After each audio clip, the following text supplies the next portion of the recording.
पैशाच्या देणे घेण्याच्या वादातून बापू आंधळे मुलावाईचे सरपंच बापू आंधळे यांच्यावर बँक कॉलनी येथे गोळीबार करून व कोयतेने वार करून त्याची हत्या करण्यात आली होती. आणि याच पार्श्वभूमीवर आपण पाहू शकतात की 5 जणांवर 300 जूनचा गुन्हा दाखल करण्यात आलेला आहे. मात्र आधी 4 दिवस उलटूनही एकही आरोपींना पोलिसांनी ताब्यात घेतलं नाही. या माणसांना राष्ट्रवादी काँग्रेसच्या वतीने काल तहसीलला निवेदन देण्यात आलं होतं आणि आज परत बंदची हाक देण्यात आलेली आहे. आपण पाहू शकतात की सकाळपासूनच व्यापाऱ्यांनी आपले बंद व्यापार करून यामध्ये सहभाग नोंदवला आहे. आणि या प्रकारे पोलिसांनी आतापर्यंत ज्या 5 जणांवर 302चा गुन्हा दाखल करण्यात आला होता त्यांना सहकार्य करणं व त्यांना मदत करणे अशा 4 पोलिसांनी ताब्यात घेतलेलं आहे.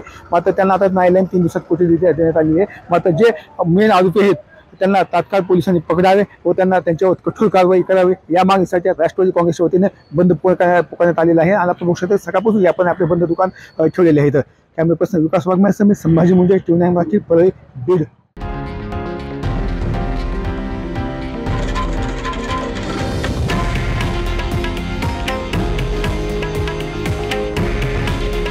हे आहे देशातील नंबर 1 न्यूज नेटवर्क आणि आपण पाहत आहात TV9 मराठी.